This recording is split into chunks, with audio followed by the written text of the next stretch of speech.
So Jim Ratcliffe has been talking to Bloomberg, saying, I don't think the solution is to buy an Mbappe. One player is not going to solve the problem at Manchester United. It will take 2 or 3 summer windows to get a better place. Since the day that Sir Alex Ferguson and former United Chief Executive David Gill retired 11 seasons ago, the net spend on players at United is £1.1 billion. And at Real Madrid, rather surprisingly, it's £200 million. Real Madrid have 7 players that are valued at over €100 million. United do not have any players over 70 million or 80 million. Real Madrid have got a better squad and have managed to rebuild the Bernabeu. And we've got, you probably saw the headline, the 3rd highest waterfall in Britain. These are, by the way, I don't... Ineos are obviously great business people, so Jim Ratcliffe, people that he surrounds himself with, they made billions. They're spending well over £1 billion in Man United. And I think it's safe to say the Glazers in the end taking big dividends out of the club and, you know, increasing the debt. In a football parlance, they were pretty clueless. I'm not suggesting Ineos are clueless, but I think at the moment they're only just a little less clueless than the Glazers. Right. Anybody who makes the decision they made and the way they went about it with Ten Hag tells me that they really are scuttling around in the background making these last-minute decisions. And then anybody that thinks Ineos, well, it's Sir Dave Brailsford who was involved in cycling and all that stuff. What's that got to do with football? What's that got to do with it? He was involved in all these Olympic cycling things and all these other people. They think Gareth Southgate, before this tournament, not because England have played badly for 2 games, before this tournament, everybody, almost everybody, would say, what? That's the man that you want?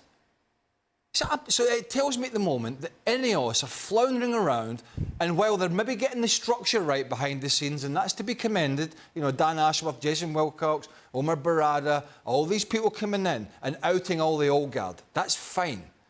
But some of these other decisions that seem to be coming from near the top are quite baffling. If you think Gareth Southgate's the man to manage one of the biggest football clubs on the planet, and United are, who are struggling, then you're in the wrong job. Mark, obviously these comments are honest. Are they necessary to be made public? Well, he's quite good at identifying problems, Sir Jim Ratcliffe, isn't he? But I don't know if he's identified any solutions because, as Craig said, they've got an issue with the manager, but they've kind of not made the decision on that. They've just bottled it a little bit and just kept it going until he has a first bad patch next season. So, in some ways, he's kind of playing to the crowd of the fans. The fans will like it because he's saying what they think. But you can't say that it's going to take 2 or 3 summer windows. That's 3 years to sort Man United out.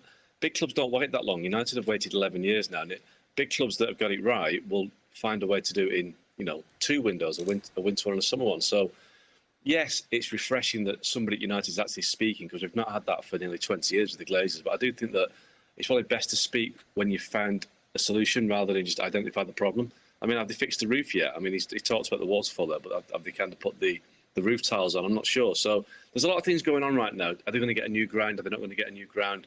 They've been there for nearly 6 months, and it still feels like we're still waiting for them to actually put their stamp on things. So maybe it's time for a bit more action and less talk. See, just because you put a lot of money in doesn't mean you know what you're doing. See Chelsea. No, exactly. You know Todd Bowley. Chelsea, of course, are in the hunt for Michael Olise. It looks like, though, they will not get their man. Mark is going to head to Bayern Munich. Yeah, I mean, that is a surprise, but it's a great move for Olise. And I think Chelsea are keen, Newcastle are keen, Man United are keen on Olise because he had an escape clause in his contract at Palace, which was worth around £50 million. So, that is a good deal to do for a player that has had a great season in the Premier League. So, when he's got Bayern Munich, he's got a great predecessor in Arjen Robben to look to, and I think he's got the kind of same sort of attributes: great left foot, scores goals, free kicks. He'll do well for Bayern Munich, and it's a loss to the Premier League because he was one of the emerging talents of the Premier League, but he's a very good player, and Bayern have got a good deal there. Yeah, great move for Bayern, isn't it? Great move. Great move for the player as well. Very, very talented.